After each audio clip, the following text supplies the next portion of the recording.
Hoi, Philo here. I read a lot of posts, comments and stories in YouTube and Instagram regarding the genocide in Gaza.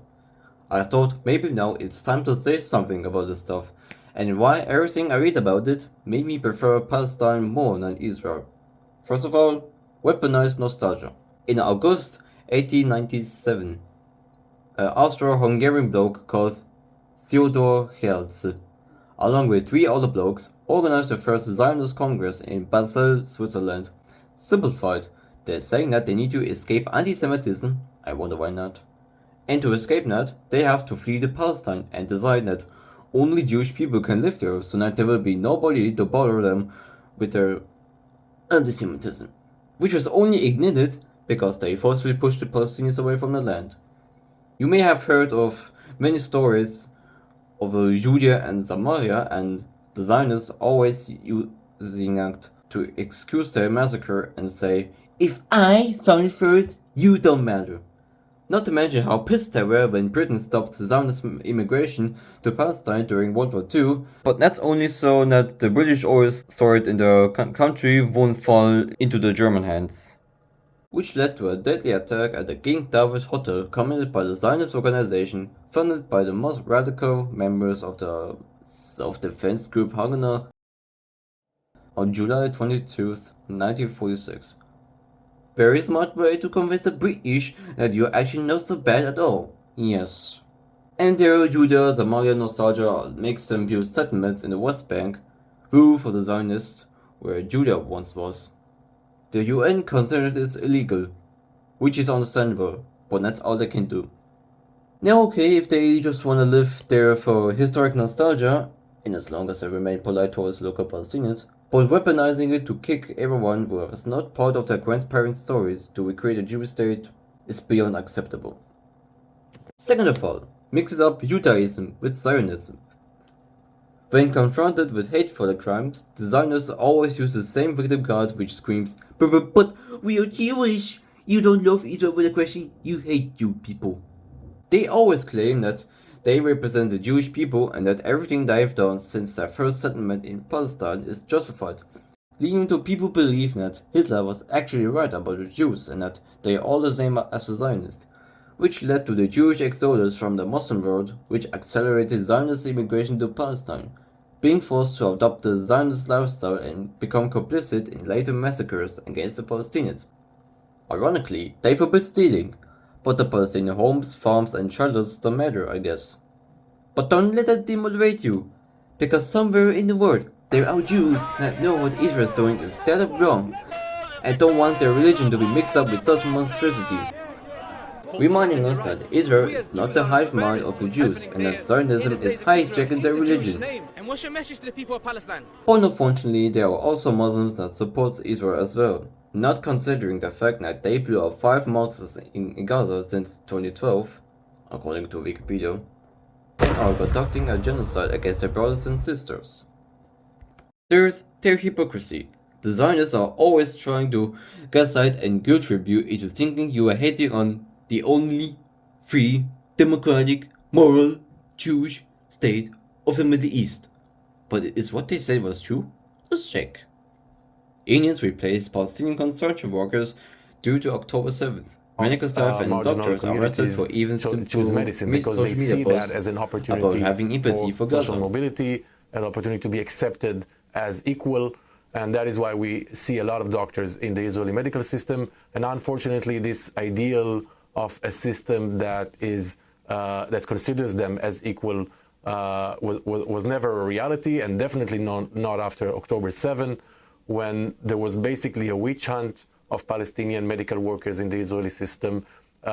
Social media profiles were scanned to see whatever they are posting there, and then a very large number of doctors and medical workers were subjected to hearings and other kind of processes, including firing doctors and medical workers for just the most basic social media posts, such as supporting children in Gaza or just feeling compassion for the people of Gaza. And it created this atmosphere that were released and reunited with their families. What did you see? Well, Wolf, we weren't allowed to see anything. Israeli authorities blocked off roads, corralled the media into one location.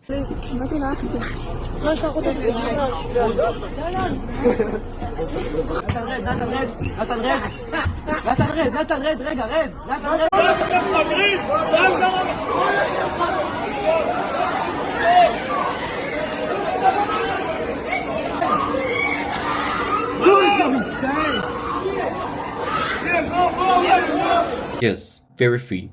Basically, they're saying that as long as you're democratic and say you're free speech, you're allowed to do whatever the fuck you want.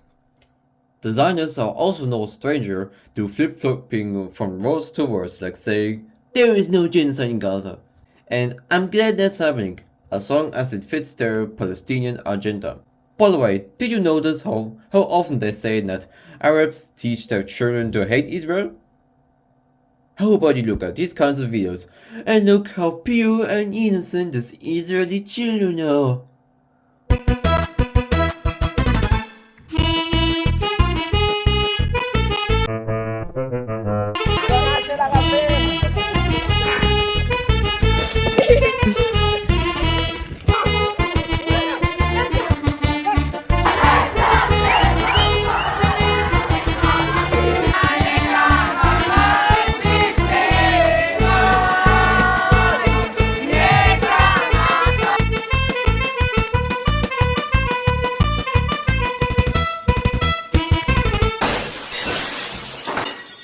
Now, the only difference is that the Palestinian children are being taught to hate Israel, well, not just by their parents, but also by the IDF, who bombed their houses, killed their loved ones, and claiming that they're only targeting terrorists. Why wouldn't they hate Israel for that? Also, they're two-faced. They either support or ignore the Gaza genocide, but are very quick to notice the genocide against the Jewish minority in Syria. So suddenly, they care about people being killed by larger power, as long as they are not Muslims. So it's very tiring to watch the Zionists use all the victim counts to convince you that they do care about ethnic groups and morality, when their bombs and bullets killing Gazans that they claim they care about obviously does not. And no, Israel sending aid to Gaza does not make them angels. They're just doing that to hide the crimes and because the international community forced them. They don't care one single bit about Gaza, even they try to look like they do. Period. And the fourth, well, my favorite thing to talk about is their influence on the Western world. The West are so afraid to say that what the Zionists are doing is dead wrong, just because they're democratic and their grandparents being Holocaust survivors, which breaks their spines. Last year, Germany even made changes in their citizenship application to make sure applicants are proof of Israel's right to exist. As a comment once said, the idea of getting citizenship by pledging your allegiance to a foreign country is mind-boggling. I know, right? I don't know how people see no problem with this, because this is foreign power domination. And speaking of foreign power domination, here's another example of that in the USA. Now, my fellow Americans, if your state gets damaged by a natural disaster, you must pledge allegiance to Israel, otherwise no aid for you. This happened in 2017 after the Hurricane Harvey, so survivors in Survivors in Dixon, Texas, has to sign a contract saying they will love Israel unconditionally, just so they can get help repairing the damage done by the hurricane. Another example is shown this year in New York City, and I think it's very noticeable. The first foreign visit by a mayor of New York is always considered significant. Where would you go first? Left to right, Ms. Adams. First visit, I would visit the Holy Land. She meant Israel, by the way. Quite ironic. Mr. Cuomo? Given the hostility and the anti-Semitism that has been shown in New York, I would go to Israel. Mr. Tilson, where would you go? Yeah, I'd make my 4th trip to Israel, followed by my 5th trip to Ukraine, 2 of our greatest allies fighting on the front lines of the global war on terror. Mr. Mamdani. Why is visiting Israel crucial to becoming a New York mayor? I would stay in New York City. My plans are to address New Yorkers across the 5 boroughs and focus on that. This is Zoran Mamdani, aka the only one who actually realizes he's running for the mayor of New York City, not Tel Aviv. I think that alone will bring him to win the most votes. But we can only hope. New York, you better don't screw up. And last but not the least is of course their occupation. The Zionists always say that everything they do, the occupation, the illegal settlements, the genocide and the apartheid, is essential to keeping their civilians and somehow the West safe from threats, but I see that more as an excuse to keep staying in the homes they stole from the Palestinians in 1948. So it's funny seeing Israelis talking about peace with the Arabs, and we pro-Palestinians are not having it because we know they fear for the reputation. There is an example of that, and the people who say that are called liberal Zionists. Now let's show some examples of liberal Zionism. Of the kids there that are getting killed, I never support little children dying. But if you look at the bigger picture, which is shit, I don't want to look at it like that, sorry about but most of them will grow up not only supporting Hamas, but joining them. That we are stronger than them. Yeah, it's also not our fault that we defend ourselves and we have every right to defend ourselves. Don't hate us Jews, we're really nice people and we love life. We want peace. We just want peace, love, and rock and roll. Moving on. South Africa and Nicaragua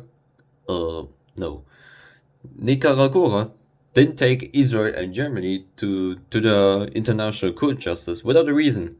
Because Israel is conducting a genocide against the Palestinians, and Germany, blinded by their Holocaust guilt, helps Israel doing so, thinking it will make up for the crimes committed by the Nazis, giving the weapons to kill civilians.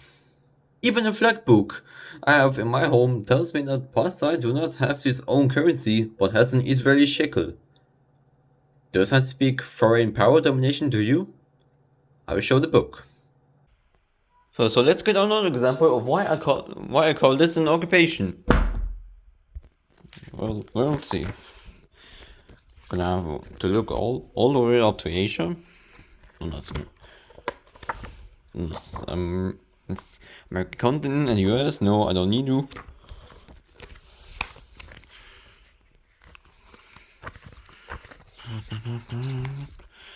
So this book says that Israel's currency is new shekel, and so let's sit in a bit more further, and here it says is Israeli shekel.